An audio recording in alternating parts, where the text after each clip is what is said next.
qué son y a qué vienen y tal, ¿no? Son los protagonistas totales y son ellos los que van a hablar. Solo deciros que desde Almería siempre ha habido grupos de personas que hemos tenido un contacto especial con Euskadi y con el País Vasco. Y ellos con nosotros. La historia de Almería hay que conocer muchas cosas que nadie di cuenta. Por ejemplo, que aquí en el año 75-76 hubo una huelga de pescadores, una huelga, los más viejos lo conocemos, una huelga durísima, muy dura, y en la que el único apoyo que recibieron del resto del Estado fue de Euskadi, no solo de tipo solidario verbal, sino incluso económico. Y también aquí hubo gente que en determinados momentos, en momentos duros y de tal, pues estuvo apoyando también la lucha del pueblo vasco. En fin, yo no quiero entrar en la conversación de hoy, pero hay unos lazos de unión y que cada vez deben de ser mayores entre los pueblos que estamos sometidos dentro del Estado español, como es el caso del pueblo vasco, como es el caso del pueblo catalán, como es el caso del pueblo andaluz y de todo aquel pueblo que está dentro de esta cárcel que para nosotros es el Estado español, no una cárcel del pueblo. Y sobre todo también porque coincidimos en defender no solo la independencia o tal, sino la cuestión social. Nos une la izquierda, una izquierda. Nosotros no queremos relaciones con organizaciones del resto de naciones que forman parte de la burguesía o que tienen una aspiración exclusivamente de independencia, además, sino va acompañada de un movimiento también de lucha por cambiar y por contra la explotación, ¿no? Quiero dar las gracias a todos los que han venido esta tarde y sobre todo también a compañeros y compañeras del PCP y de alguna otra organización que han venido también, que les agradecemos que estén aquí con nosotros. Como hoy es un día también especial para Andalucía y para la Organización Soberanista Andaluza, desde Nación Andaluza vamos a tener una pequeñísima, muy pequeña intervención que va a hacer ahí al principio sobre algo que os va a contar que ocurre hoy día 21 y a continuación ellos son los protagonistas, ellos y ellas, y nos irán contando como quieran las cosas y ya entre todos y todas pues hablamos lo que queráis. Muchas gracias. Buenas tardes a todos. Bueno, para los hombres y las mujeres que participamos en el proyecto político y social de Nación Andaluza, hoy es un día bastante importante. Hoy conmemoramos la declaración de independencia del Estado andaluz. Pensábamos hacer una charla entrar en profundidad sobre el tema, explicar el tema, su contexto histórico, sus orígenes, cómo se forma, los aspectos ideológicos, aspectos sociales. Claro, hoy va a ser imposible porque no tenemos el tiempo suficiente.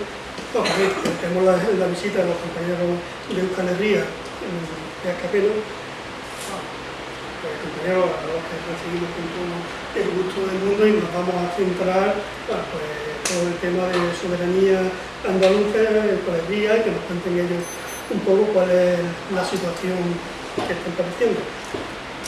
Por ese motivo voy a hacer una breve introducción para recordar este día, y para no extenderme voy a dar lectura a un comunicado que ha hecho la Comisión Permanente de Nación Andaluza, que creo que fija un poco el tema. Pues de todas maneras, cuando terminemos, si alguien quiere que le amplíe el tema o comentar algún tema más concreto, pues se lo diga y lo ampliamos. Bueno, pasamos. El 21 de julio de 1873, hace ya 143 años, los federales andaluces se reunían en Peñaperro, lugar histórico y significativo por ser Sierra Morena, frontera natural entre Andalucía y Castilla, y arropados por un ejército compuesto por voluntarios de los cantones andaluces, proclaman la independencia del Estado andaluz en el conocido como Manifiesto de los Federales Andaluces, en el cual no reconocen más autoridad que la emanada de los cantones. Dice el manifiesto: en Despeñaperro, histórico e inexpugnable baluarte de la libertad, se enarboló ayer por las fuerzas federales que mandan los que suscriben la bandera de independencia del Estado andaluz. Para la Nación Andaluza, los federales andaluces nos marcan el camino a seguir y el modelo político de la futura Andalucía independiente. Una democracia directa, basada en la organización cantonal de las comarcas andaluzas y federadas entre sí a través de una Asamblea Nacional donde los representantes cantonales implementan las políticas de solidaridad y defensa mutua entre los cantones, en la búsqueda de la liberación nacional y la emancipación social. Los generales constituyen un proceso de liberación nacional y social a partir de las fuerzas políticas y sociales andaluzas, en un marco político exclusivamente andaluz, donde el pueblo andaluz se constituye el sujeto activo de su liberación, sin esperar a que ningún poder ajeno y externo le conceda el derecho derivado de su historia y de la decisión de los andaluces. El proceso de liberación nacional se lleva a cabo contra el gobierno de España, en este caso el de la Primera República Española, cuyo presidente, Nicolás Salmerón, acaba con el proceso independentista andaluz enviando al ejército de España con los generales Pavía y Martínez Campos encabezando la represión y la venganza política. La dura represión sobre los sublevados andaluces se explica por el miedo a que una Andalucía libre ejecutara el fin del Estado español. Así lo manifestaba el general Pavía. La anarquía y el cantonalismo en Andalucía tenía que decidir la suerte de España. Si aquel era vencedor, todo el país se haría cantonal. Si era vencido, el cantonalismo desaparecería y la faz de España cambiaría, porque la disciplina resucitaría, el principio de autoridad adquiriría vigor y prestigio y el gobierno cobraría fuerza moral y material. Bueno, el miedo que tenía en Andalucía fue lo que provocó una represión tan brutal como la que produjo el gobierno de la Primera República Española. El 21 de julio no solamente celebramos la Declaración de Independencia de Andalucía, también una lección histórica que nos lleva a reafirmarnos en la necesidad de organizaciones de estricta obediencia andaluza y de procesos de liberación nacional en un marco estrictamente andaluz.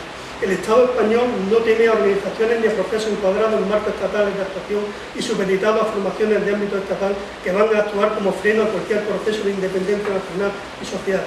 Como bien sabía el general Pavía, la unidad de España, principal preocupación de la élite capitalista, por ser esta la estructura donde los intereses del capital están a salvo de las reivindicaciones sociales, solo se puede ver amenazada desde los procesos de emancipación nacional y social de los pueblos y las clases oprimidas. La lucha por la liberación nacional ha sido una constante en el pueblo andaluz, a pesar de los intentos por borrarnos la memoria. Los generales andaluces marcaron el camino que más tarde se vería reflejado en la Constitución andaluza de Antequera, en el movimiento liderado por Blas Infante y en la izquierda independentista andaluza que en continuidad de aquella lucha viene reivindicando independencia y socialismo. Viva el 21 de julio, viva Andalucía independiente y socialista. Viva. Viva. Viva.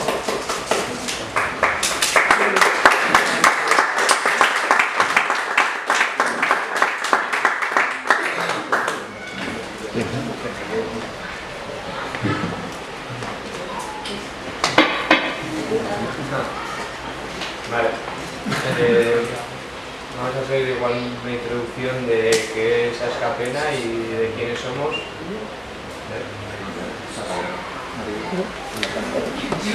Por Dios.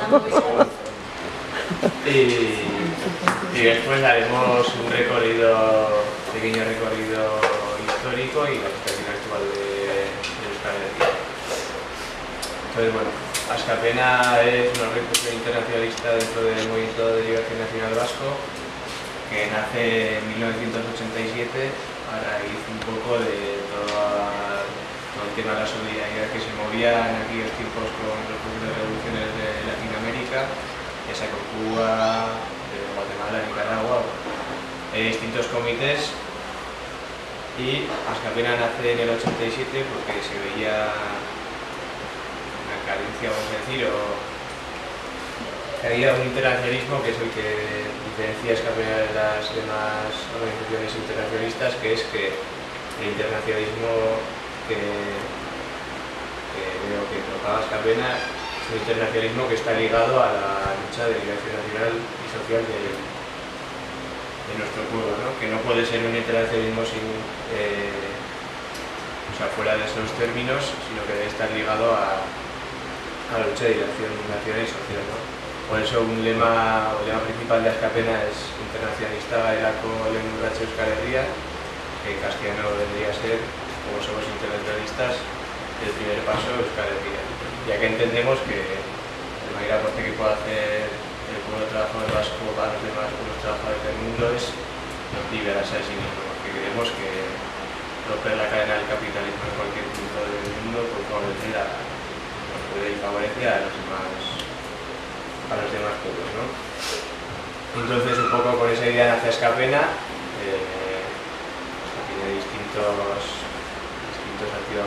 de la historia, y en el último congreso se definen como 3 líneas generales de trabajo. La primera sería fomentar e impulsar la solidaridad desde Euskal Herria hacia otros pueblos, que se definirían mediante 4 ejes. Primero sería la denuncia de las agresiones imperialistas a distintos pueblos, como a Venezuela o a distintos pueblos. La denuncia de la represión por parte de los estados capitalistas. Tercero sería el aprendizaje y el apoyo a distintos procesos que avanzan hacia el socialismo. Y la cuarta sería apoyar y impulsar los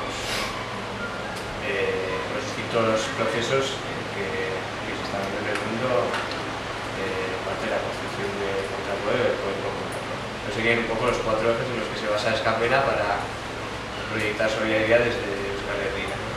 Después quedaría la solidaridad de vuelta, es decir, desde los distintos pueblos hacia Euskal Herria, que lo haría mediante participación en foros internacionales y mediante la coordinación de la red de solidaridad que llamaríamos, lo que se llama Euskal Herria de Laguna, que sería amigos del pueblo vasco, que se basa más o menos en gente militante de distintos pueblos del mundo que, aparte de su militancia en su organización política o sindicato,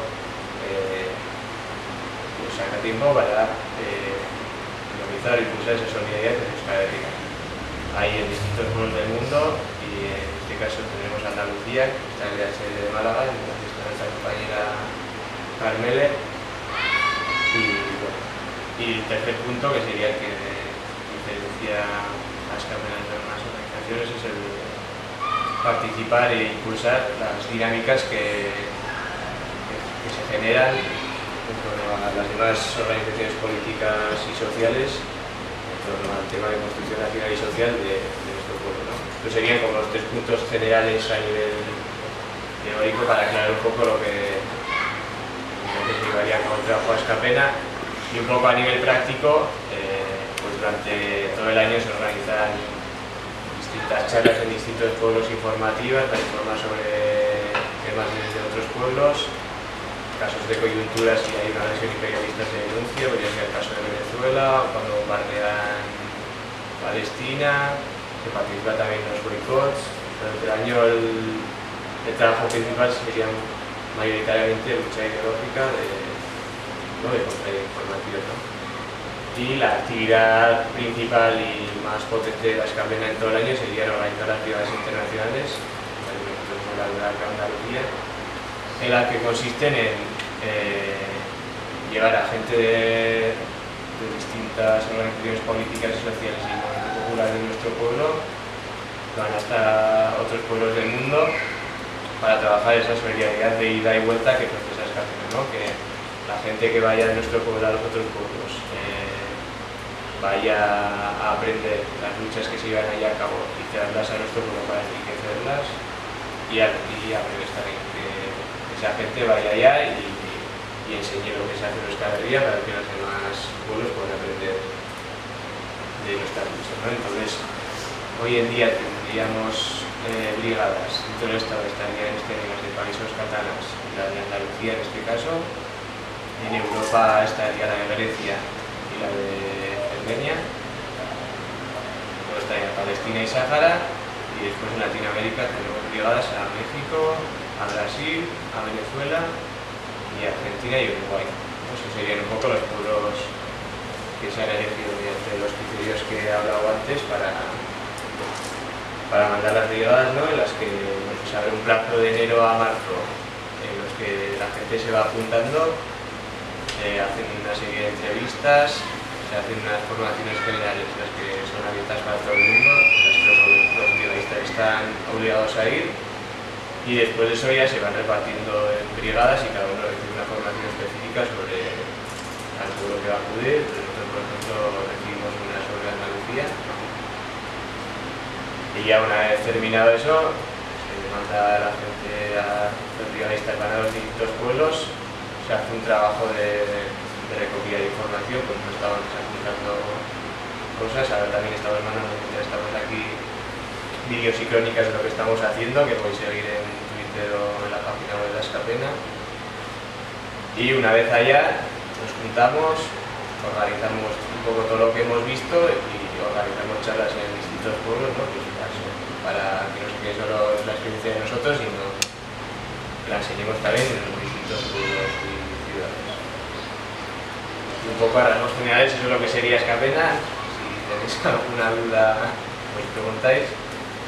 Y bueno, también decir que hace 5 o 6 años, en la época en la que se estaban dando todas las redadas en Euskal Herria, también tocó Askapena. Se hizo una redada en la que se detuvieron a 7 compañeros, de los cuales 5 estaban bajo petición de malnutrición y multas, petición de 5 años, y se pedía la implementación de la organización Askapena, de una comparsa de fiestas de Bilbao, Askapeña, y de una tienda de comercio justo de Cádiz, acusadas de ser el aparato internacional directo. Y bueno, después de un proceso largo de juicio que acabó el año pasado, nos han absuelto. Como valoración que se activó una campaña muy potente dentro de la dinámica del Libre contra los juicios políticos que se llamó el Día Libre, en la que participó distinta gente de Euskal Herria y acabó la campaña con una manifestación histórica para los juicios internacionalistas en Iruña, en la que participó gente que no había participado nunca. Y bueno, decir que hacemos una valoración positiva del juicio, porque aparte de que nos hayan absolvido, que es un tema judicial, pues para nosotros es una victoria política, porque aquí ha salido reforzado el internacionalismo. Al juicio además se ha abierto una nueva vía, digamos, en lo que eran los juicios políticos, en los que se ha ido a confrontar, se ha ido a llevar argumentario político. Bueno, al final se ha ganado, y lo que se ha conseguido es que el internacionalismo esté presente en Euskal Herria y que la organización se haya reconocido más y que ha salido más reforzada. Sería un poco mi introducción. Si tenéis alguna duda, y si no, pasaríamos a que ¿Alguna pregunta o algo? Vale, yo lo que voy a hacer es un poco contar la trayectoria de lo que es la lucha por el movimiento de liberación nacional vasco. Entonces, bueno, se marca como punto de inflexión lo que es la época del franquismo, pero bueno, hay que decir que antes del franquismo también siempre ha habido una lucha por nuestra nación desde que nos invadieron o nos conquistaron en 1500. Pero bueno, eso lo más importante, como se marca así, el punto de inflexión sería la época del franquismo. Entonces, varios estudiantes que eran militantes del PNV, viendo el inmovilismo que llevaba este partido, decide crear otra organización más radical y laica, que sería ETA, que se crea en 1959, que se denomina una organización para la liberación nacional del pueblo vasco. Entonces, bueno, después de muchas asambleas y debates y tal, esto es lo que aglutinan, es la lucha de la independencia y el socialismo, que como tú antes has contado, eso es un poco aquí también lo que la estrategia, ¿no? Y bueno, más adelante se ha sumado la lucha del feminismo también, siendo importante la lucha contra el patriarcado. Entonces, bueno, así al principio se organizaban 4 grupos, que serían el cultural, el político, el obrero y el militar. Y bueno, algunos ejemplos pues iba desde, fueron en progreso, ¿no? Desde poner ikurriñas que eran ilegales hasta la acción que se hizo contra Carrero Blanco, así, es un poco importante. Entonces, bueno, un poco eso. Luego en los años 70 se apuesta por una ruptura en la época de la falsa transición, Y bueno, Euskal Herria responde bastante bien a favor de esa ruptura y de no seguir con el régimen, pero bueno, pues a nivel estatal se consigue que el franquismo siga escondido con lo que es hoy en día la supuesta democracia. Pues bueno, entonces se decide seguir luchando ya que no se consiguen los objetivos que se marcaban entonces. Y bueno, ya nos ponemos en los años 80, aquí la estrategia que marca la izquierda abertzale sería la de acción-represión-acción, que se basa en hacer una acción con la que el Estado vaya a reaccionar de manera represiva y con eso hacer ver al pueblo vasco que está oprimida y que hay que luchar por nuestras libertades. Entonces sería eso, la acción-represión-acción, aglutinando la segunda acción todavía más gente. Entonces, vale, con esto el Estado ve que no va a conseguir el ahogar a este movimiento y entonces decide seguir reprimiendo de manera legal, ya sea pues, ilegalizando, o sea, deteniendo de manera legal y luego de manera ilegal, que sería lo que se denomina como guerra sucia, que sería directamente, o sea, la orden era el matar a los militantes de ETA. Entonces, pues aquí tenemos los casos de la Sáenz Zabala, que se sacó hace poco una película, si queréis verla, bastante interesante. Y bueno, luego también se dieron casos de secuestros express que se llamaban, que serían el secuestrarte en un día, meterte miedo y sacarte toda la información que se podía. Y luego el tema de las torturas, detenciones masivas, todo esto. Entonces, ante esto, el pueblo vasco sigue luchando y sigue denunciando la represión fuerte que estaba recibiendo este pueblo.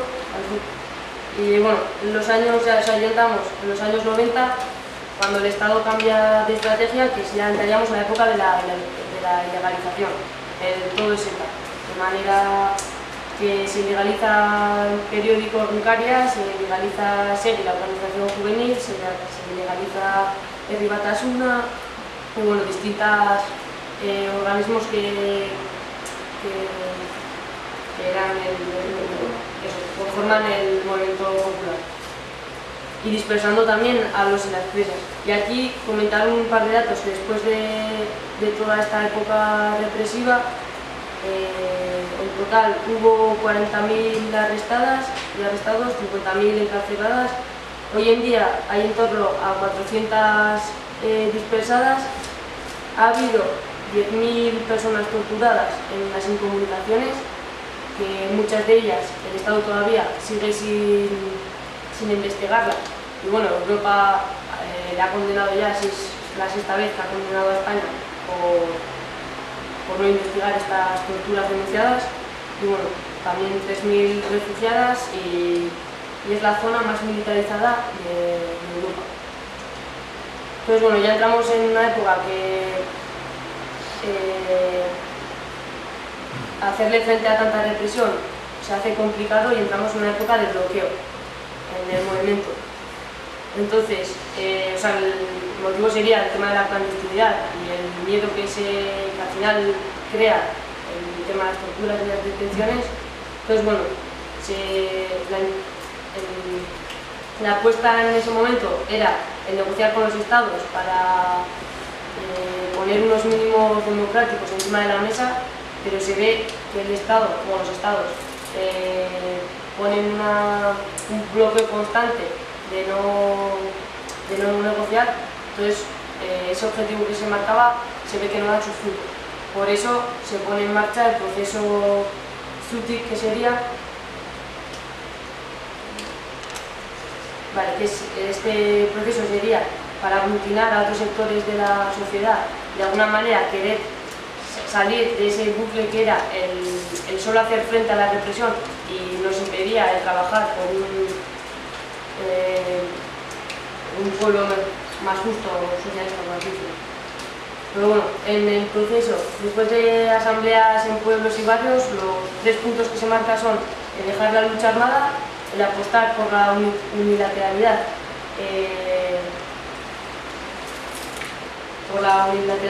y el aglutinar más fuerzas.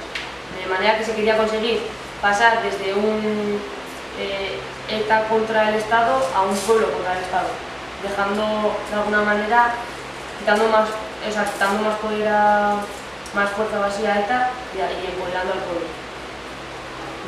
Entonces, bueno,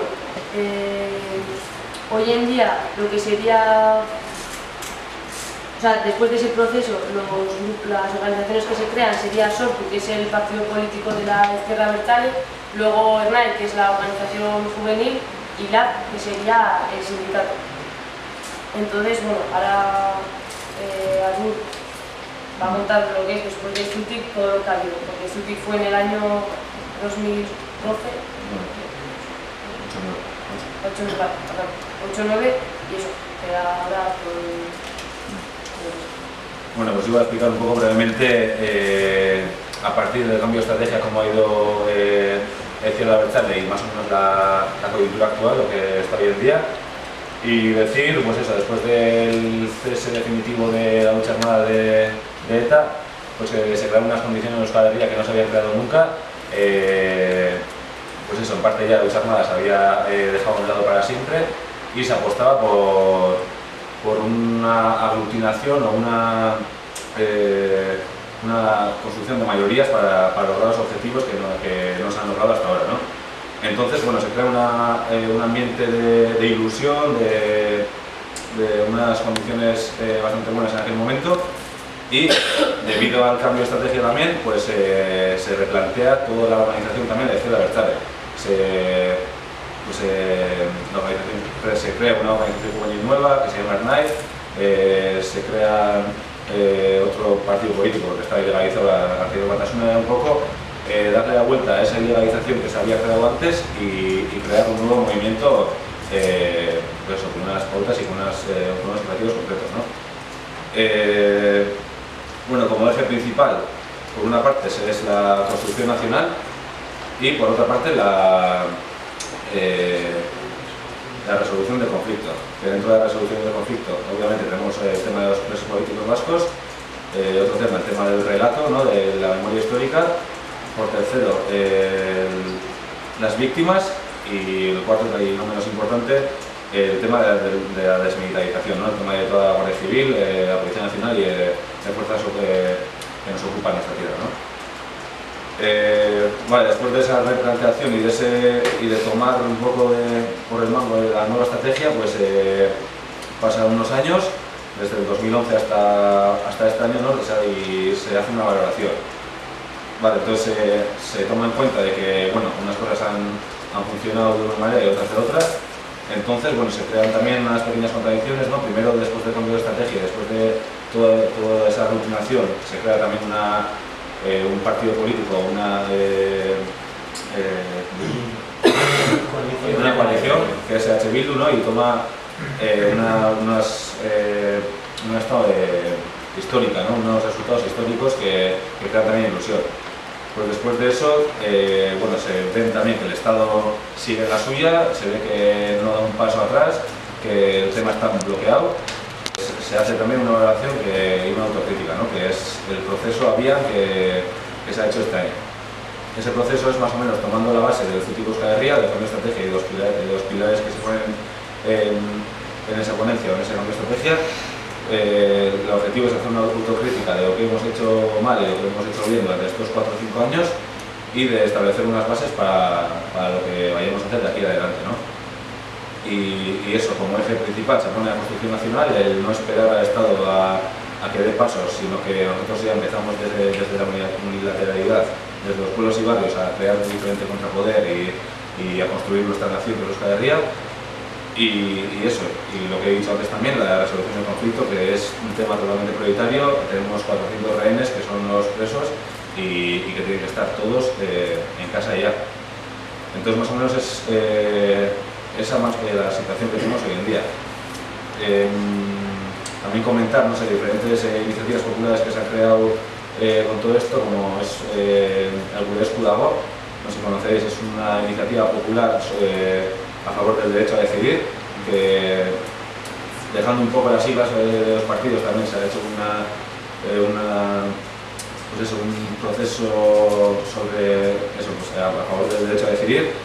Hace 3 años se hizo la primera cadena humana, un poco tomando de referencia como lo de Cataluña, y ahí estuvimos más de 100.000 personas, fue algo histórico, fue una cadena humana que juntó Durango con Pamplona, con Iruña, y eso fue una cosa brutal que creó también ilusión y bueno, año tras año también se sigue trabajando en ese ámbito del derecho a decidir.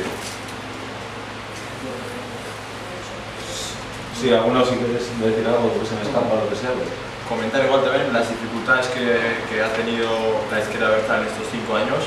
Claro, desde digamos 50 años de la lucha armada a un cambio de estrategia donde estamos por los militantes, estamos muy acostumbrados a lo que es una estructura, no por la clandestinidad y por el miedo. Entonces pues se hace una apuesta mucho por el abierto, entonces que está siendo difícil y puede haber discrepancias internas. Y luego decir también que en estos 5 años en el proceso de se ha hecho una reflexión sobre que estos 5 años igual se ha apostado demasiado por la vía institucional y que igual se puede dejar al lado lo que es el movimiento popular, pero pueden bien a eso responder un poco lo que es este proceso y volver a lo que es darle forma otra vez o entonces cambiar lo que es las estructuras o la forma de trabajar. No sé, un poco eso así rápido, ¿no? Lo que ha sido este cambio de Han sido unas pinceladas, entonces no sé si queréis especificar en algún tiempo o en algún hecho. O sea, queríamos contar un poco por encima lo que ha sido la historia y ahora ya sea igual más atrás o más adelante o más diferentes. Sí, yo quería comentar que tiene que ser muy difícil, muy complicado, como habéis puesto, trabajar pues después de tanta represión como hay allí. Es algo complicadísimo. Yo creo que además el País Vasco ha sido muy represivo y sigue siendo muy reprimido. Entonces, claro, pues, lo veo súper complicado y os animo a que sigáis como vais, porque creo que además es importantísimo lo que estáis realizando, ¿no? Porque bueno, pues siempre el miedo va a estar ahí. Entonces, valoro mucho eso de que sigáis con esa lucha y con vuestros ideales, ¿no? Por dar una esto positiva a lo que dices, ¿no? De ese tema de represión y de miedo, eso también influye en que los militantes sean más convencidos, más concienciados y más disciplinados, ¿no? Eso también tiene su parte positiva, sí, que obligadamente tenemos que sacar también a la situación, pero bueno, sí, pues es lo que dices. Y otra cosa sobre lo que habéis dicho antes, me parece que lo habéis comentado, de que organizáis para ir, por ejemplo, las brigadas para asistir, por ejemplo, a Sáhara, a Palestina, a Grecia. ¿Eso cómo lo decidís? O sea, los sitios donde vais, no sé cómo decirlo, cómo os ponéis una meta de decir, bueno, pues vamos a ir a ir, ¿cómo lo decidís? O sea, la solidaridad de ida y vuelta esa que nos campeona se basa en los controles que comentábamos, ¿no? Sí. La denuncia de las intenciones imperialistas, la denuncia de la represión por parte de los estados, el apoyo a los procesos que avanzan hacia el socialismo y el apoyo a los procesos que constituyen popular. Entonces, en base a esos ejes, en base a la situación que tenemos en Euskal Herria, pues se analizan los pueblos y procesos los que podrían sacar mayor beneficio de nosotros y ellos de nuestras luchas y nosotros de sus luchas, ¿no? Entonces, en base a esos criterios, en base a criterios logísticos también, lógicamente, pero en base a esos criterios se eligen los distintos.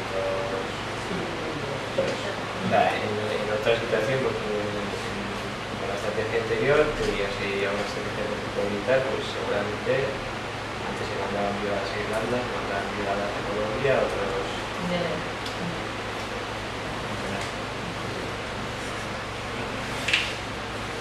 Sí, y por ejemplo las ligas que se están mandando al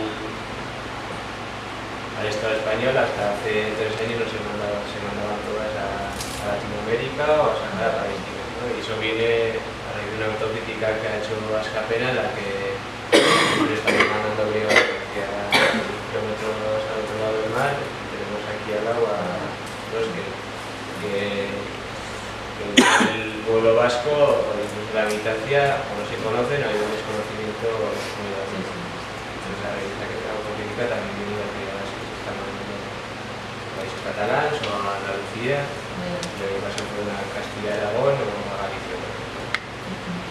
Yo pregunté, ya que estoy diciendo eso personalmente, si había alguno decirlo, ¿por qué habéis elegido Andalucía? Porque lo habéis elegido vosotros. Podríais haber ido probablemente a Cataluña o a Cerdeña o a Palestina. ¿Hay algo que vaya? ¿Por qué Andalucía? ¿Porque hay buenas playas? ¿Porque hay un buen pescado? No sé.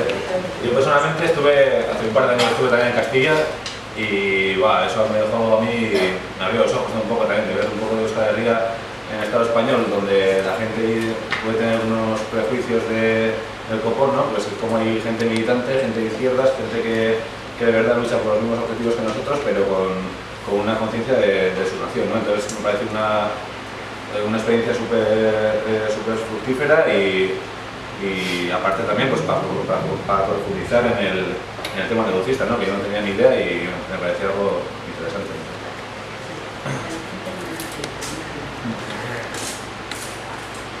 Bai, nik antzeko motibo izan ditu Andaluzia aukeratzeko. Ikusi nonean aukeratzen. Explicaré luego. La curiosidad. Supongo que habrá gente que nunca haya hablar. Para que sepáis un poco a qué suena, ¿no? Luego ya os contaré lo que...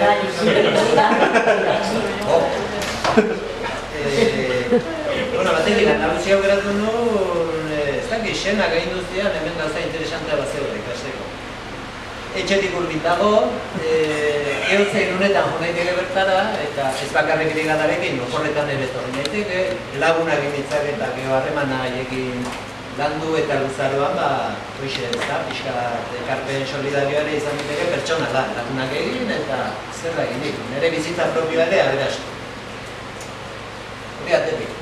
Bestetik, euskaraz hasi naiz, nire lan esparrua aspaldi betian izan darako euskara eta euskalgintza, neurri batean.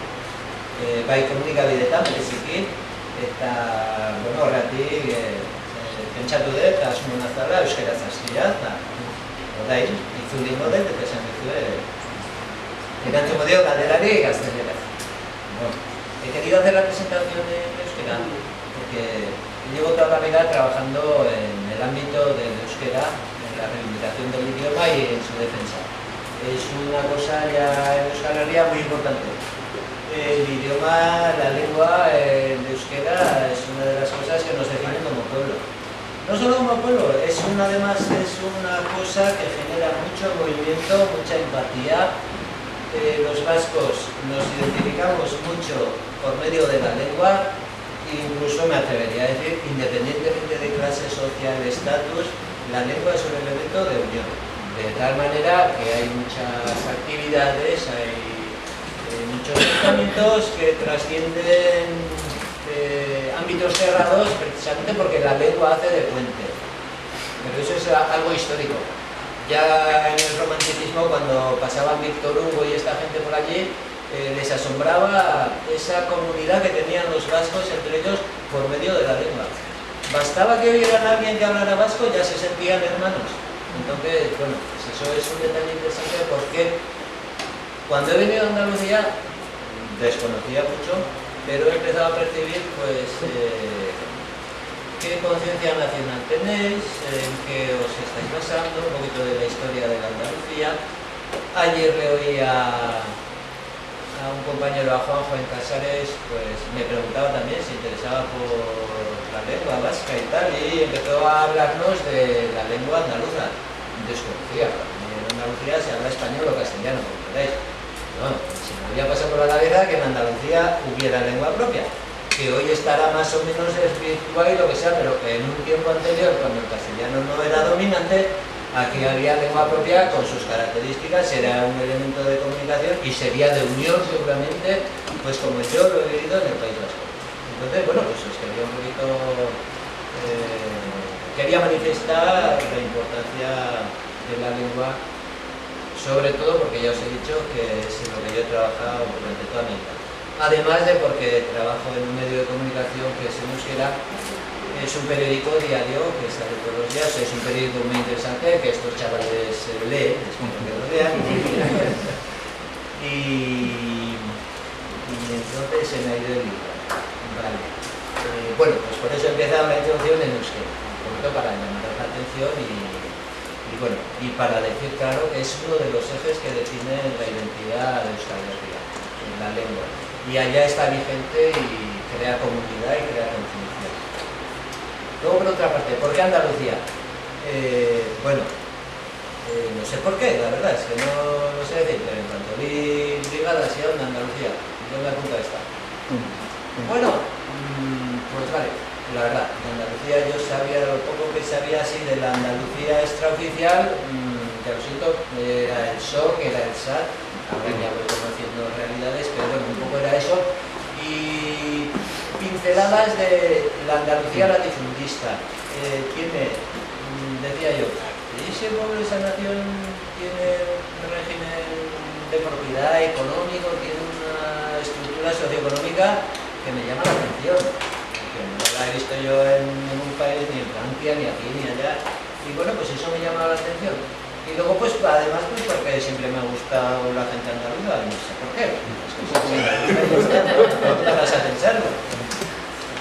Y luego otra, pues claro, uno es padre de recursos limitados, siempre en Andalucía pues se viene el coche. Hay que pagarse el avión y eso encarece. Y luego, claro, la verdad, prefiero callejear en Andalucía que lo que es en México, que intentas saber lo que es. Y bueno, ya no te cuento Grecia, que no les entiendo ni nada. Aquí os entiendo todo y no entendéis. Sí. Podemos hablar formal y informal. Bueno, pues un poquito. ¿Por qué elegí Andalucía? Pues la verdad. Y la verdad, me está mereciendo la pena porque estoy aprendiendo muchísimo de lo vuestro. En concreto de lo vuestro. De Andalucía como nación. Más o menos en qué estáis, de vuestra historia, de vuestras ganas. Lo que he dicho, causa. Esto de Azkapena y Andalucía, pues porque me enriquece personalmente. A nivel egoísta, este viaje, no quiero ir de turista en ningún lado, ya me he aburrido de ir de turista, entonces quiero ir a los lugares a conocer la gente interesante de los lugares. Y entonces Azkapena pone puente, te facilita una contraparte a la que no tienes que buscar, porque he venido a Almería y ponerme a buscaros, pues no se encontraría en la vida. Pero gracias a Azkapena y gracias a Carmele, vengo aquí y os tengo aquí sin haberme yo preocupado de nada más que de hacer el cursillo de Azkapena, que los cursillos ya saben lo que son. Y bueno, pero hay que hacerlos, hay que aguantarlos. Pero merece la pena. Claro que sí. Todo en proyecto. Sí, ya lo veo. Antes hablábamos una cosilla, sobre todo por la gente joven, ¿no? A mí me sigue maravillando gente de edad que sigue la lucha y que sigue, ¿no? Como yo y como otra gente. Pero a mí me llama más la atención la gente joven, ¿no?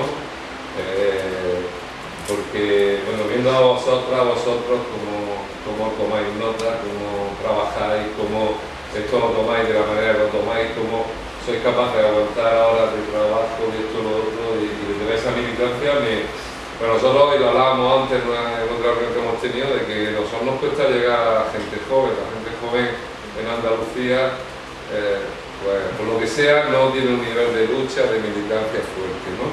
Hay también, pero no sé cómo, vosotros sois una pequeña minoría o hay mucha gente en Euskadi, mucha gente joven, o la gente joven ha entrado también, como ha entrado en la delegación que nos mantiene el sistema, que lo tiene. ¿Cómo está la situación del movimiento juvenil? Bueno, yo de una opinión. Y creo que es muy difícil acercar a la juventud a un sitio donde solo hay adultos. Entonces creo que es más papel de una organización juvenil, o que creo que el espacio de la juventud es un poco eso. Y luego en Euskal Herria, pues sí, es que hay mucha tradición de lucha, entonces, a ver, no es fácil, no todo el mundo es militante, la verdad es que, bueno, somos minoría, pero pues, el tema de estudiar en euskera, no sé qué, poco a poco te va acercando, o sea, la realidad también está bastante en la calle, entonces no es fácil que la gente se acerque a la militancia, pero con trabajo y esfuerzo, pues poco a poco se va consiguiendo. Yo creo que hay varios factores ahí, ¿no? Por un lado, que también hay que reconocer que en Euskal Herria hay muchos pueblos pequeños, ¿no? Y mucha gente nos conocemos entre nosotros, entonces es mucho más fácil acceder a diferente gente y acceder a la juventud directamente, ¿no? Por relaciones personales y por referencias. Eso es uno, y luego otro también es en Jarduna. El modo de actividades, ¿no? En qué cosas se hacen dentro de cada organización.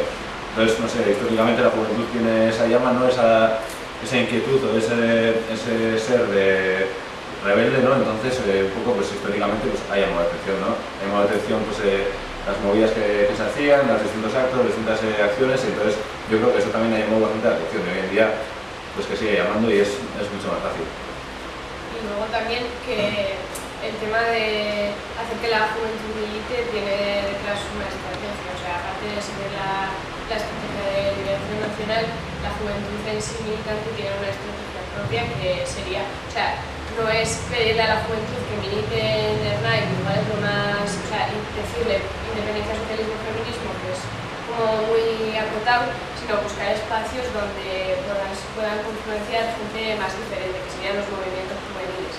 Entonces, se ofrecen espacios para que la juventud luche contra aquellas cosas que lo oprimen, pues el patriarcado, el tema laboral, o trabajar la sexualidad, las drogas, el ocio, por ejemplo, a través del ocio y las fiestas se acerca mucha juventud. Sí, otra cosa que quería preguntar también, el tema feminista también, la brigada de los total y el tema feminista. La brigada, bueno, sí que son todos los temas que se trabajan. A nivel, pues, no sé si pasa alguna cosa en la brigada misma o... Luego también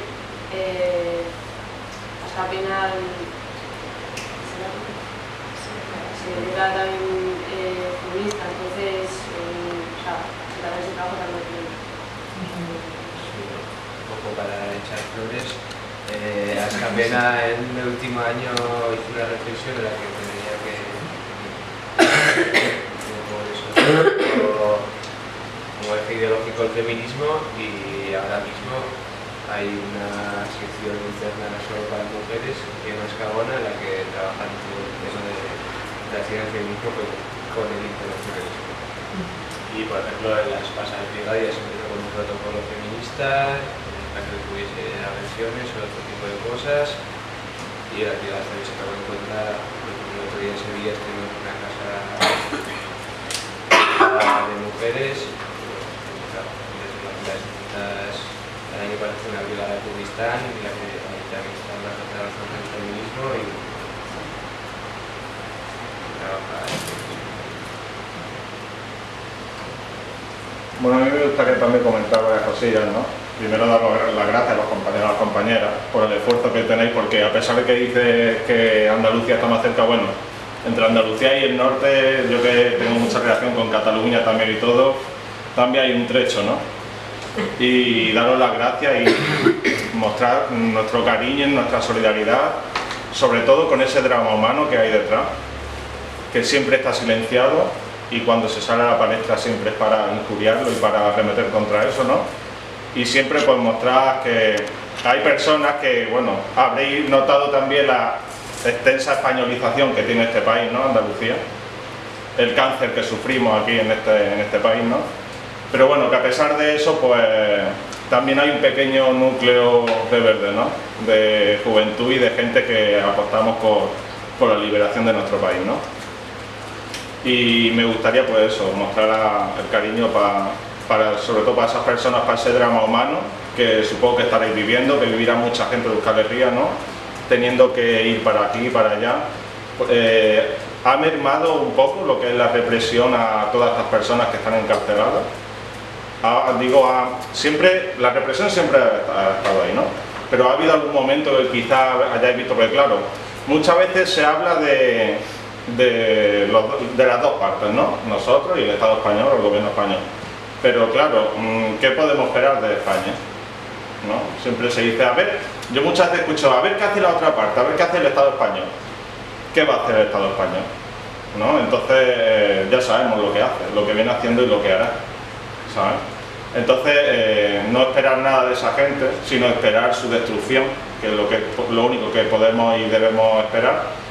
Y por otra parte también, hace poco vino también un compañero de Cataluña, de las CUP, a dar aquí una charla, ¿no? Y él pues estuvo explicando un poco el tema de la CUP, ¿no? Juntamente que se había dicho que era un matrimonio un poco de conveniencia, ¿no? Apoyar al nacionalismo catalán y tal y cual. Pero es que yo hablaba así con el compañero y al final el enemigo, más que el Estado español obviamente lo es, pero el enemigo a veces lo tenemos en casa, ¿no? A veces no siempre ha estado en casa, que se llama nacionalismo catalán o nacionalismo vasco, ¿no? ¿Qué relación podéis tener? No sé si algunas tendréis más relación con PNVistas, como decía la compañera. ¿Cómo es la relación a día de hoy con el nacionalismo vasco? Y el nacionalismo vasco, porque claro, siempre lo vemos históricamente, siempre está pegado al poder, ¿no? Siempre está por los congresos de los diputados, eso. Yo creo que es un poco crítica o error que Bildu o parte de la izquierda abertzale intente, digamos, mover un poco la ficha desde el Congreso de los Diputados español, igual que desde el Parlamento Europeo, porque España y Europa viene a ser lo mismo, ¿no? Y bueno, ¿cómo veis, por ejemplo, vosotros y vosotras el panorama actual? Siempre se decía que Euskal Herria iba siempre un paso por delante y ahora parece que se ha retrocedido y que ahora Cataluña lleva la delantera, ¿no? ¿Cómo lo veis? ¿Qué se puede aprender de este proceso catalán, por ejemplo? Como decíais antes los compañeros, la autocrítica, los errores que hemos cometido, ¿no? ¿Es una pregunta? Es un discurso completo.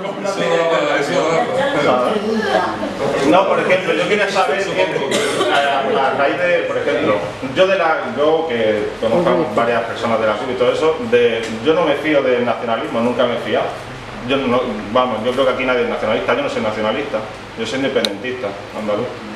¿Y qué se espera del nacionalismo vasco? Las puñaladas que siempre ha dado, el venderte luego en Madrid.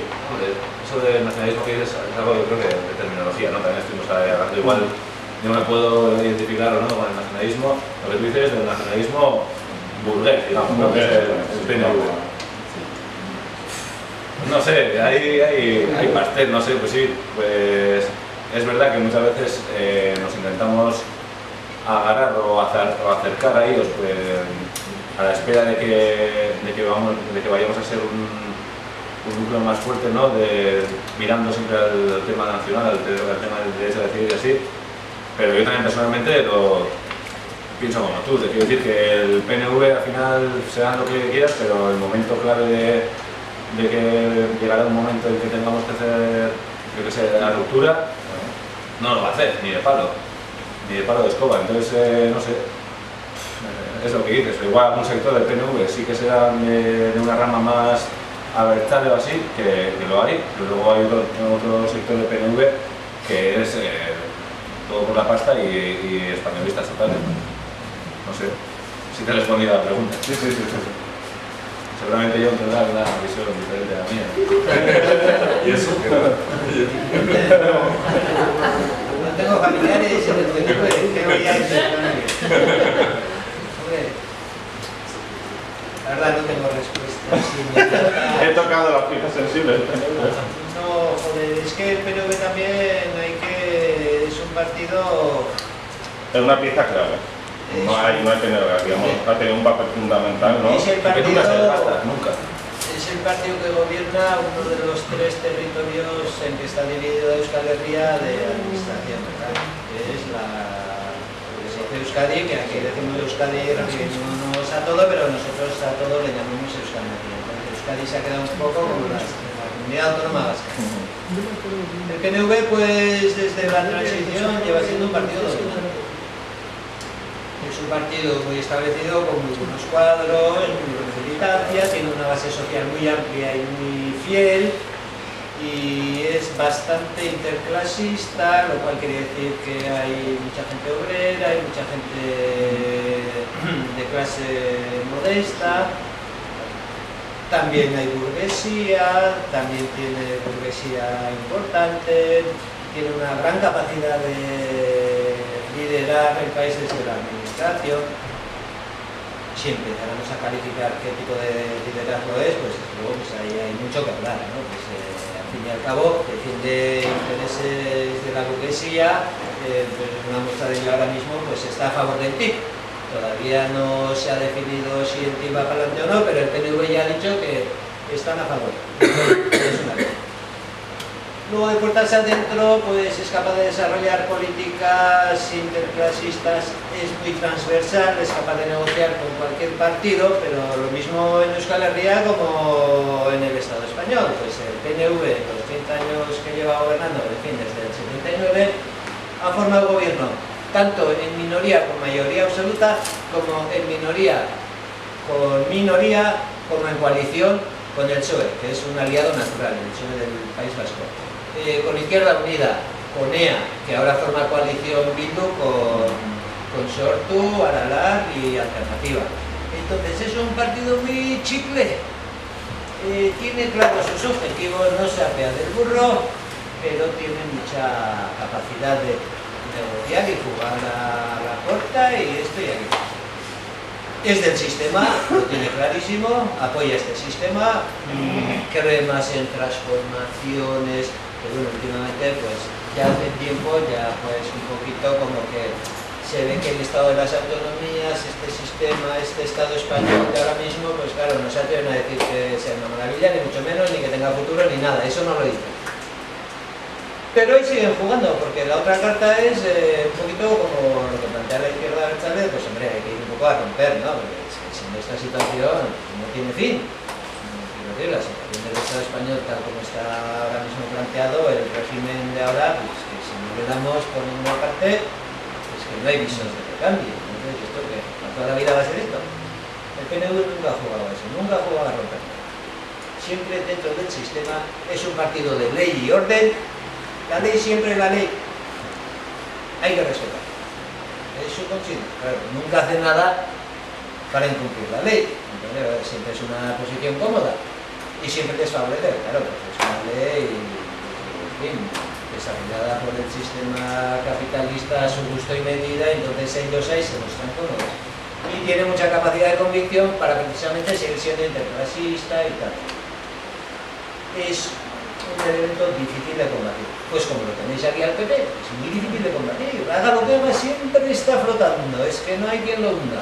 Aunque sean lo más corrupto, aunque sean lo más inepto, da igual. Están. Hay establecido un sistema que lo alimenta y lo mantiene, un sistema clientelar, de intereses, de esto y aquello, y el PNV en esa medida también lo tiene. Y tiene elementos distribuidos en todas las estructuras. Hincan el diente a eso. Entonces, a la vez, la izquierda abertzale está, digamos, en un momento de impasse. Hasta el 2011 es como reducir mucho, ¿no? Pero estando ETA en acción, eso marcaba una dinámica muy determinada. Ponía una línea, un callejón, vamos, era así. No había ahí mucha tesitura para divergencias ni para pensar en otras historias.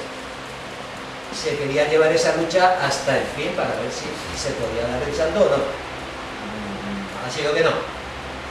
Y cuando un poquito se te acaba la batería, pues la tienes que recargar. Es un poquito la situación en la que está la izquierda abertzale, que tiene sus pros y sus contras, porque en el 2011, por ejemplo, mientras ETA actuaba, otros partidos algunos de izquierda y otros abertzales, socialdemócrata, como puede ser EA, que es una extensión del PNV del 85, Alternativa, que es una extensión de gente que antes militaba en Izquierda Unida, y Aralar, que es una escisión de la izquierda abertzale. Bueno, en cuanto ETA dejó de actuar, esa gente que ponía como condición no entraremos a trabajar con vosotros, con la izquierda abertzale, mientras ETA no pare. Vale. Hasta cierto tiempo eso no se tenía en consideración, se llevaba la tarea para adelante, pero en el momento en que he dicho es imposible, el Estado no se baja del curro, no tenemos suficiente capacidad para doblegarlo ni para hacerlo sentarse a negociar nada. Hay que cambiar, evidente. Estás empujando a un mundo y si no se mueve, pues oye, date media vuelta y empieza por un costado. Bien, párate a pensar qué hacer. Entonces, cuando ETA paró, se planteó, bueno, acumulación de fuerzas, que es un término que le gusta mucho a la izquierda abertzale y a la izquierda en general. Uno de los éxitos de cualquier proyecto es acumular fuerzas, claro.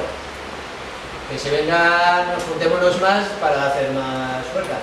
Y entonces, pues bueno, pues ahí se planteó coalición electoral, y esas cuatro fuerzas que tienen sus disparidades y tienen su territorio y tal, se juntaron, pero con un objetivo electoral.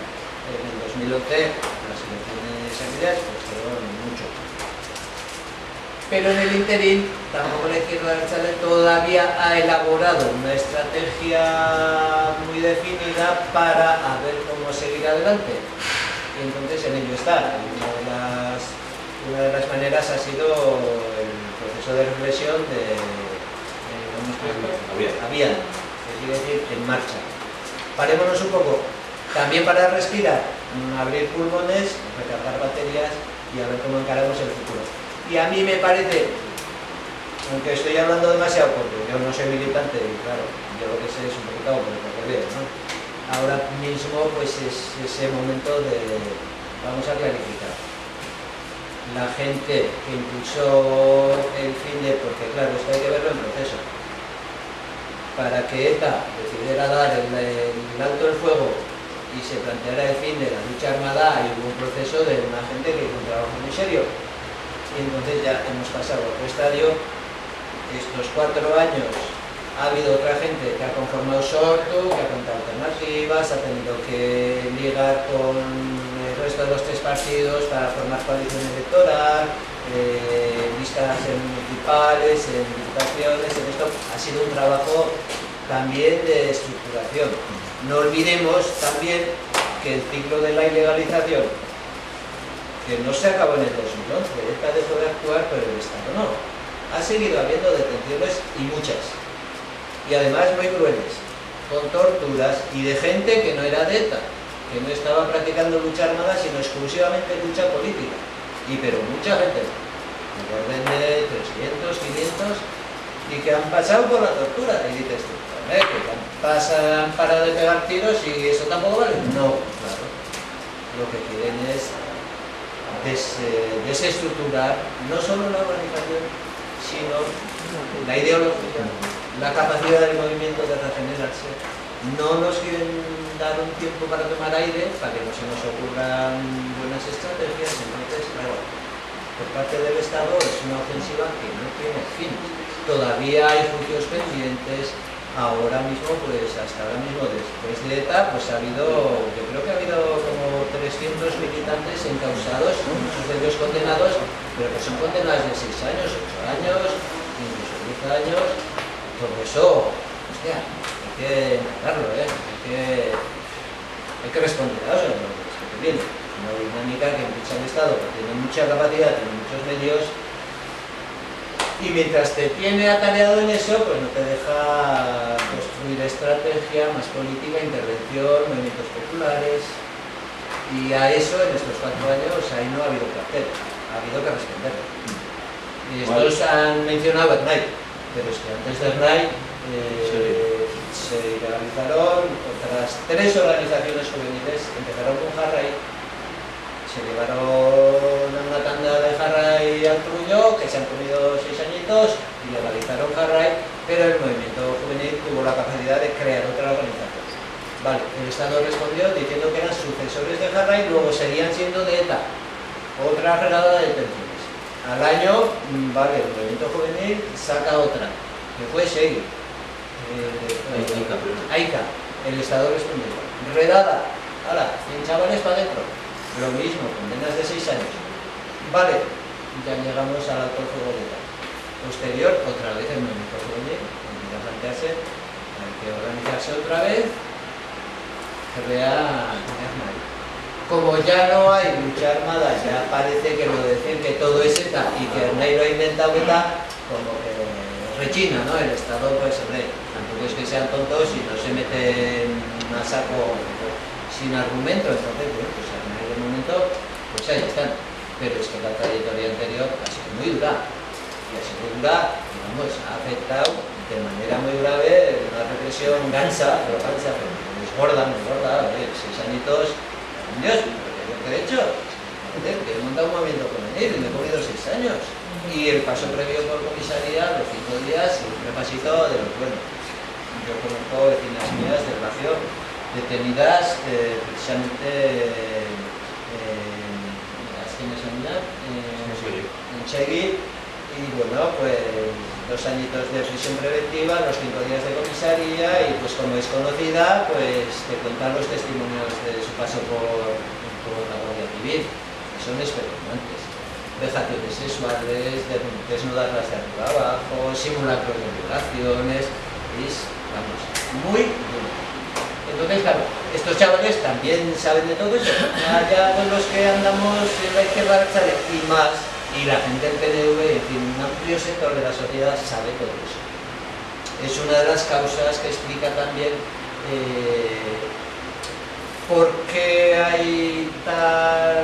está tan extendida, como diría yo, el miedo, no, conocimiento de lo que es el Estado español y de cómo actúa. Por ejemplo, allá no es ningún secreto, allá es de aceptación popular, todo el mundo sabe que la policía tortura y bestialmente, pero además con pelo y señal. Porque quien más quien menos tiene un familiar, porque estamos hablando del orden de los últimos 30 años, 40.000 detenidos.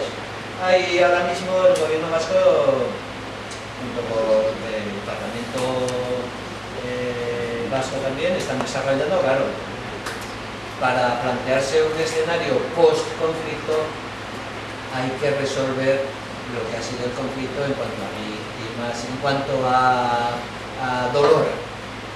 El dolor no es únicamente el tiro que le ha pegado cada uno, también es lo que me han hecho en comisaría, también es la dispersión de los presos, la que pasan los familiares para visitarle al preso, todo eso. Entonces, bueno, ahí está planteado, hay mucho tema ahí que tratar, pero, por ejemplo, en el ámbito de la tortura hay un organismo allá, Euskal Memoria Vasca, que está trabajando un poquito, recogiendo información y elaborando sobre víctimas de la represión del Estado, sobre todo, porque si no lo hacemos nosotros, no lo va a hacer el Estado, evidentemente, ni los organismos oficiales. Bueno, ya lleva unos años trabajando y entonces ahora ya pues tienen 5.000 testimonios documentados y certificados con protocolos internacionales como el protocolo de Estambul de denuncia de torturas, que un poquito deciden si son creíbles o no. Bueno, pues ya hay 5.000 testimonios reconocidos de haber sufrido torturas, del orden de las que digo.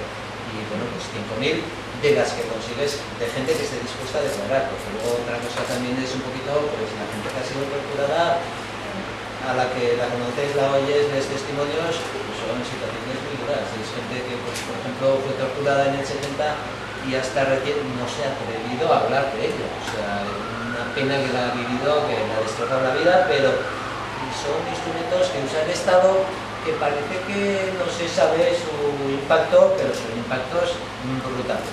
Y claro, estamos hablando de una comunidad de 3 millones de personas, que viene de una guerra civil en la que hubo, ya sabéis lo que fue la guerra civil, pues os voy a contar. Un franquismo interminable que fue también un cachondeo de represión y unos últimos 30 años que han sido el remate. Pues claro, eso también causa mucho desgaste. Causa reacción, motiva a la gente, pero también desgaste. Bueno, ahora parece ser que nos baja un poquito el pistón, pero claro, la circunstancia histórica ha sido todo eso. Yo soy mucho más.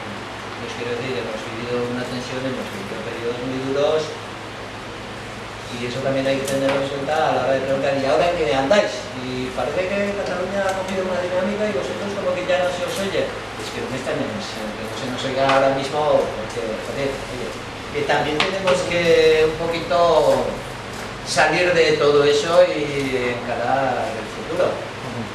Vamos, que no ha sido gratuito porque... Y que bueno, que aún así pues sigue la gente dispuesta, oye, pues yo sigo en la borroca, ¿qué cojo? Ya está, ¿no? Quería hacer una pregunta. No, desde aquí de la distancia, hay una percepción de las cosas, seguramente influida, porque el conocimiento que tenemos de Euskal Herria viene mediante un filtro de los medios de comunicación del Estado y la prensa alternativa en internet y demás, pues tampoco se ocupa mucho, porque llega poca información. Pero desde la poca información que llega, posiblemente esté equivocado, no lo puedo afirmar, pero tenemos la impresión de que dentro de la izquierda abertzale la socialdemocracia está tomando ventaja sobre la izquierda, por decirlo de manera, anticapitalista.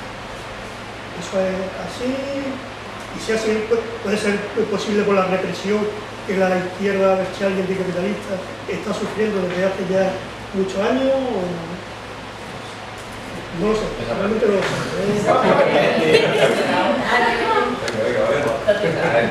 No olvidemos que dentro de la izquierda abertzale está LAB, que es un movimiento sindical de carácter revolucionario.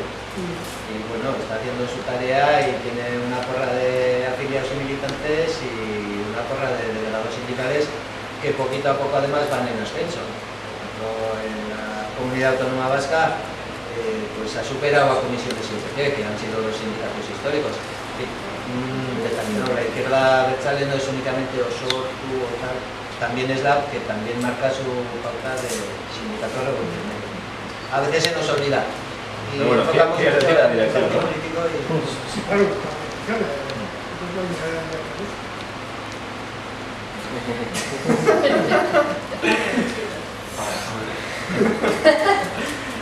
A ver, pues dentro de la izquierda abertzale hay gente desde anarquista hasta socialdemócrata, desde comunistas hasta de todo. Y bueno, es que no digo responder. Eso ya son más opiniones personales de cada uno. Es verdad que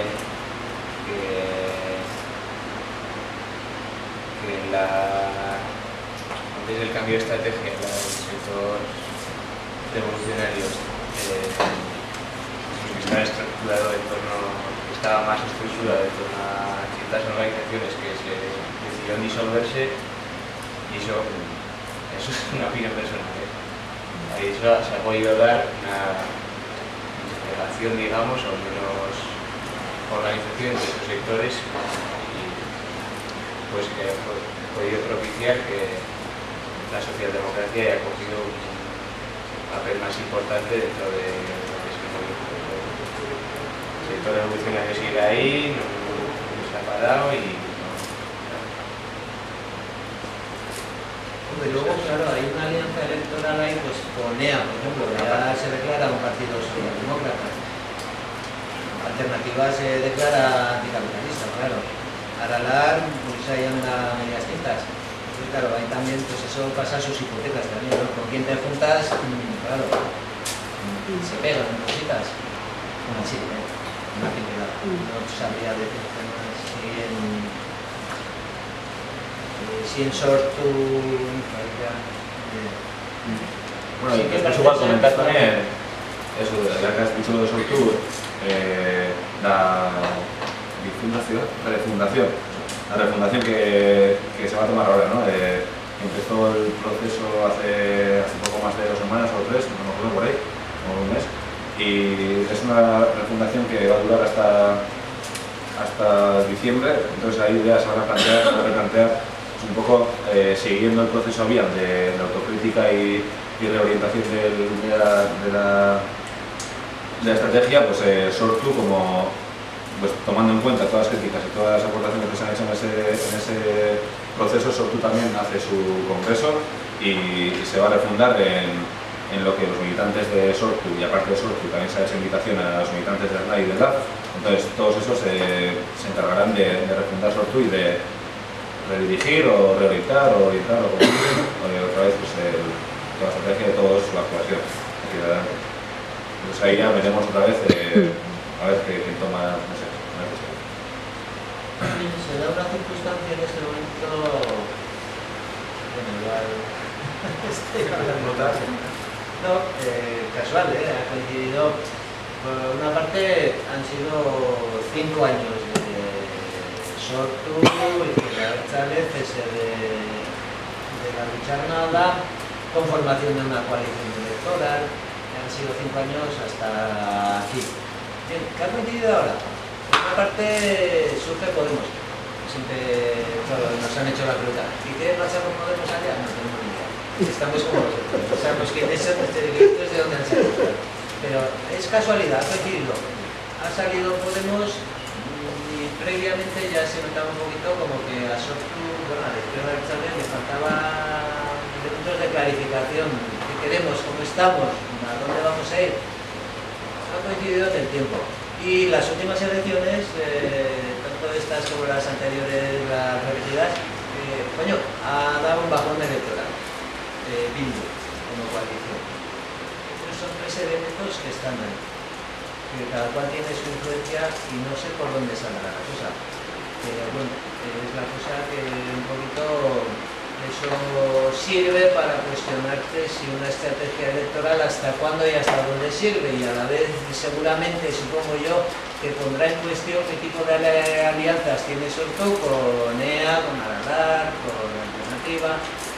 Son elementos nuevos que están en el tablero que obligarán a estrujarse el seso y no sé por dónde irá. No sé si irá se clarificará, pues, bueno, vamos a reivindicar aquí nuestro carácter de Partido Revolucionario Anticapitalista o, no sé qué es lo que reforzará, pero es un momento también así que hay elementos que están dando que pensar.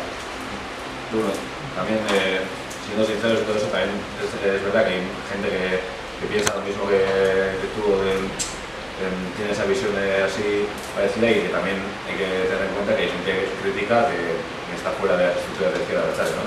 También se organizan aparte, y que hay otras organizaciones aparte de izquierda abertzale. También son una minoría, pero hay que tenerlas en cuenta, si no estaríamos mintiendo.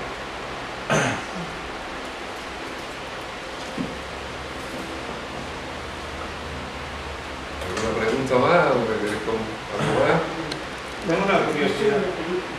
¿El plan Ibarretxe iba en serio o solo era una jugada de cara a la galería? Él iba en serio, el partido no. Lo dejaron estrellarse. Porque pasó que le dicen a él, desaparece la cosa como que no se hubiera planteado primero. Él pensaba que tendría la capacidad suficiente para llevar al partido a esa dinámica, y el partido evidentemente no era su apuesta, y lo dejó quemar. Vale, tú apuestas por esto, vete para adelante, pero lo cuentes con el partido. De hecho así fue. Él convencido, claro que sí. De hecho, ahora Ibarretxe está tomando parte en lo que comentaba antes de Julio Escudago, de esa iniciativa por el derecho a decidir. Y ahí Ibarretxe, la figura de Ibarretxe toma parte en diferentes actos públicos. Tiene peso. Esto de Julio Escudago es una dinámica popular totalmente, es un organismo que se creó entre gente que no era especialmente ni afiliada a partidos, hay de todo, pero en principio se reivindican, no somos de nadie, somos de todos. Entonces su papel es activar un poquito movilización en pro de, ahora al derecho de autodeterminación se le llama derecho a decidir. Son términos un poco que se ha gastado, pues ahora se apueste que parece como que suena mejor, pero bueno, al fin y al cabo es impulsar un proceso popular que haga adelantar o que empuje hacia adelante pues un proceso de reivindicación de derecho de autodeterminación. Somos nación, queremos decidir. Y bueno, esto es un movimiento popular que intenta englobar a la mayor parte de gente posible, pues para crear dinámicas de mucha fuerza. Es un poco lo que hemos visto en Cataluña. Sí que ha venido la idea de Cataluña, por ejemplo. Ahora parece que andan un poquito, bueno, las cosas liadillas en Cataluña, pero en el 2012-13 aquella movilización popular era impresionante, ¿no? O sea, tanta gente veía salir, que si en una diada, que si en una esto, que si en una aquella, y claro, en Euskal Herria coincidía con un momento, pues no había dinámicas populares, había así mucho juego en las elecciones, mucho cambio institucional y tal, pero el movimiento estaba como un poco paradito, entonces surgió por aquí y por allá, entre gente interesada, un escudago, está en nuestra mano, quiere decir. Está en nuestra mano activar procesos que nos lleven más adelante en el camino de la independencia o derecho a autodeterminación.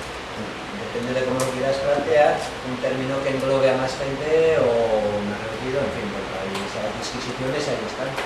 Pero vino a ser un poco así, el escudago. Y el trabajo que hacen mayormente, bueno, el primer año se hizo una demostración de fuerza, ¿no? Hay más de 100.000 personas en la calle.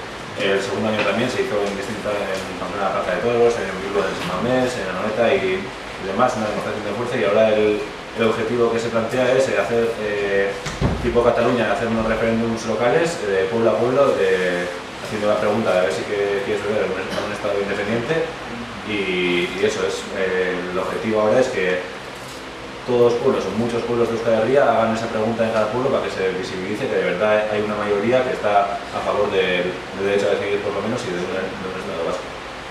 Y por ejemplo, en ese movimiento no participan partidos, pero la gente de los partidos se adhiere y la gente del PNV, cargos oficiales, se adhieren. La cadena humana fueron el Eguíbar, en fin, gente sindicada del PNV. Hacen acto de presencia, en los pueblos, gente conocida del partido, pues toma parte en ese movimiento. Esas jugaditas en el gobierno no queremos saber nada, pero en la base de la militancia damos un empujoncito. Siempre andan, ¿cómo se dice?, guardando la toalla. Bueno, por ejemplo, Podemos ha dicho que no participa de esa dinámica, por ejemplo, ¿no? Sin embargo, pues joder, sin Podemos sí que tenía que haber gente, pues no dicen que el derecho a decidir, vale, estamos de acuerdo y tal. Joder, pues es un movimiento que está un poquito intentando unas fuerzas para empujar eso y de entrada decirse, no, ahí no vamos a entrar. No, vale, dejado libertad para sus bases. Ya veréis. Los del PNV parece que lo ven como nosotros y nosotros que no, vale, ya veremos. En fin, situaciones esas también que, bueno, sí, esas. Bueno, una última pregunta. Hemos visto en la última elección al Congreso de los Diputados españoles, hemos visto que unos líderes de la independentista catalana, como la doctora del País Vasco, cuando le hablamos sobre Andalucía, aconsejaban que en Andalucía se votara por David Fernández en Cataluña, me parece que Otegi también, no estoy seguro. Claro, son la percepción que tenemos es que lo están tratando de una sociedad. Claro, por eso, esta que en otros pueblos del Estado se reconozca que tienen derecho a decidir y mediante organizaciones propias, apoyo a las propias organizaciones, y que en Andalucía se aconseje que se vote una opción socialdemócrata y española, centralista. Posiblemente sea por el desconocimiento que hay en Andalucía del derecho al pueblo andaluz, de la historia y de todo lo demás. Yo no lo he escuchado, no sé, igual David Fernández sí, yo me acuerdo de la noveta cuando salió Arnaldo y así, lo que decía es que el Estado español es indemocratizable, entonces que la única vía es que los pueblos decidan. Entonces ahí me parece raro que diga lo que has dicho tú, ¿no? Es que es totalmente contradictorio, ¿no? con esa afirmación que hizo. Entonces, la verdad que dudo, David Fernández, pues no lo sé. La verdad, David Fernández seguro, lo de Otegi yo no lo he oído. Lo de David Fernández sí. Otegi no lo he oído. Pero David Fernández sí, alguna gente de la ¿Con quién le cuenta a Otegi de la realidad de Andalucía? Eso lo sabéis vosotros. Claro, efectivamente. También es verdad. Depende de quiénes sean los. Que yo eso ya no sé. Sí. Claro, posiblemente sea eso, porque está influido por una visión que le ha llegado.